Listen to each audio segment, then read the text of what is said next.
Bonjour les humains, 10 février 2024, ou 11 février je crois. Enfin, cette vidéo fait suite à ma vidéo Jean est-il Jean. Alors, je viens d'avoir une révélation, ou en tout cas ça y ressemble beaucoup. Je suis dans l'évangile selon Jean, et on est, je vous mets dans le contexte, hein. Donc Jésus est ressuscité, et il y a Pierre qui se promène aux côtés de Jésus et lui pose des questions. Et pendant qu'il lui pose des questions, pendant qu'ils discutent entre eux, Pierre se retourne et regarde Jean.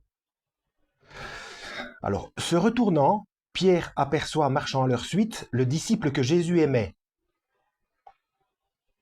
Celui-là même qui, durant le repas, s'était penché sur sa poitrine et avait dit « Seigneur, qui est-ce qui te livre ?» Le voyant donc, Pierre dit à Jésus « Seigneur, et lui ?» Jésus lui dit « Si je veux qu'il demeure jusqu'à ce que je vienne, que t'importe? Toi, suis-moi. » Le bruit se répandit alors chez les frères que ce disciple ne mourrait pas. Or Jésus n'avait pas dit à Pierre, il ne mourra pas. Mais, si je veux qu'il demeure jusqu'à ce que je vienne, 3 points de suspension. Donc, le résultat de ma réflexion est celle-ci.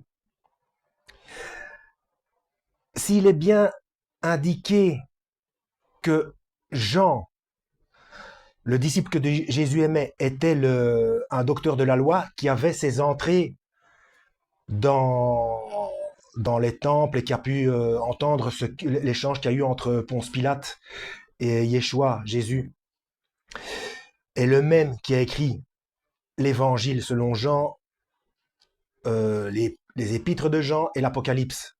Mais on sait qu'il est mort en 95 ou 96, donc 95 ou 96, sur l'île de Patmos. D'accord?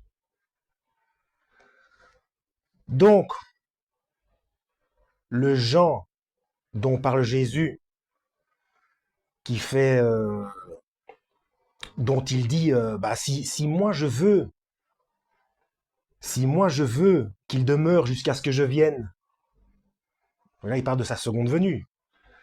Donc, comme quoi il y aurait hypothétiquement la possibilité, enfin pour lui en tout cas, de ne pas mourir physiquement.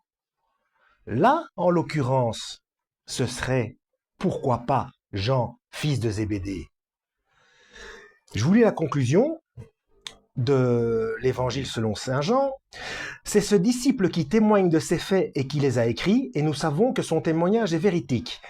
Il y a encore bien d'autres choses à faire, il y a encore bien d'autres choses qu'a fait Jésus.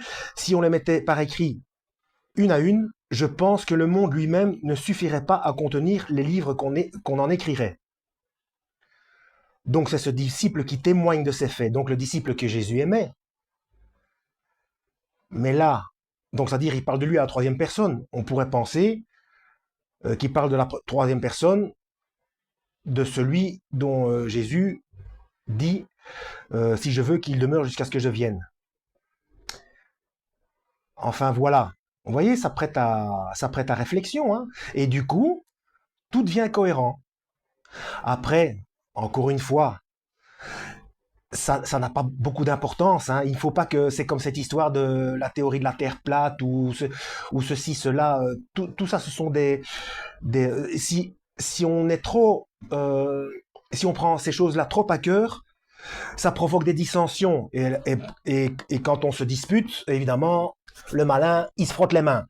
Donc, ça doit être simplement des choses qui prêtent à réflexion. C'est agréable de chercher comme ça, savoir comment ça fonctionne, ce qu'il en est, etc. Mais ça ne doit pas être un sujet de dispute, ça doit être un sujet de, de contact et de réflexion entre nous, quoi. Bon, voilà, il n'y a pas de... L'important, on sait ce qui est important pour... D'ailleurs, si on se dispute, eh bien, c'est une des choses, on manque d'amour, et c'est une des choses primordiales qui nous permettrait de perdre le salut. Donc, aime ton prochain comme toi-même. Voilà, bon. Bonne cogitation, vous savez, moi j'aime bien. Hein. et que Dieu vous guide.